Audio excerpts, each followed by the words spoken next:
May I ask a naive question? Please. I have a TechLive installation, but my day-to-day computer is a PC with Cygwin, and I use MikTeX. And you install a small number of files and you run your documents, and if your document needs a file that isn't on your computer, it goes away and fishes it from the internet in some mysterious way and installs it for you. Isn't that the functionality that would solve at least part of the problems that have been discussed here today? I know that this functionality is operating system dependent and dependent on a lot of things, so it's not a trivial matter for TechLive, but it does strike me that at least some of these problems have been solved in that way, and maybe it would be a good thing to do to look at that. I have a little bit of expertise in this area because when I worked at the Open University, we all used Windows and MikTeX. And previously, in my own life, I used Linux, and I was sort of a bit off-put at a tech run being interrupted to install software. And I feel more accepting of that. I think MikTeX, Christian Schenk, deserves a lot of thanks and a lot of appreciation for what he's done quietly and patiently over the years.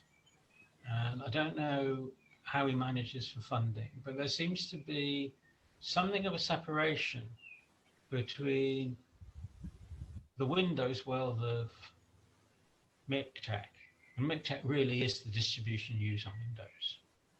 I think there's a gap between that distribution and the TechLive distribution. Now, TechLive have introduced, or the Tech Collection have introduced something called ProText, which I haven't exactly figured out exactly what it is, but it's basically a wrapper or a derived version of MikTeX. And in some statistics I'll publish, and which I've sent to the TechLive list, the amount of space devoted to ProText reduced itself very considerably from 2019 to 2020. I'm just going to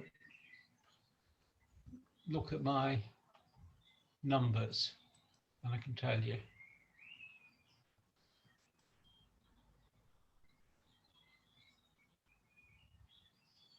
Yeah, ProText started at about 100 units in 2010. In 2019, it was 350. And then in 2020, it went down to 100. And what they've done is they're running out of space. So they removed material from the ProText collection.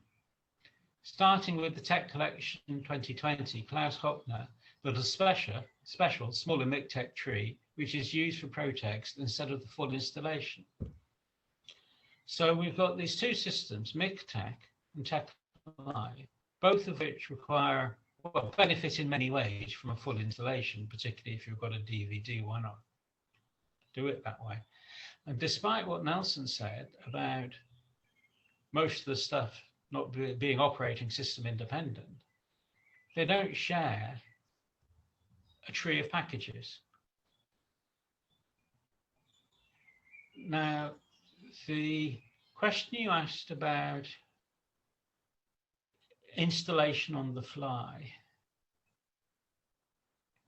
I think sometimes it's a good thing, and I think for many users it's a good thing, and sometimes it's sort of awkward and unpleasant thing, because in some situations you want it to fail immediately. You don't have the resource, you just stop. You don't say, I'll try and fix this.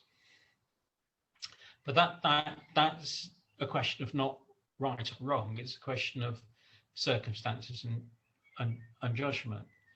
So if I can try and get back to what you're asking, Dwight, without answering your specific question, I think that MikTeX has done a number of things right. And in particular, I think it sort of pioneered the package manager sort of thing. And deeper understanding and cooperation between MikTeX and TechLive would be very helpful. On the question of installing packages on the fly,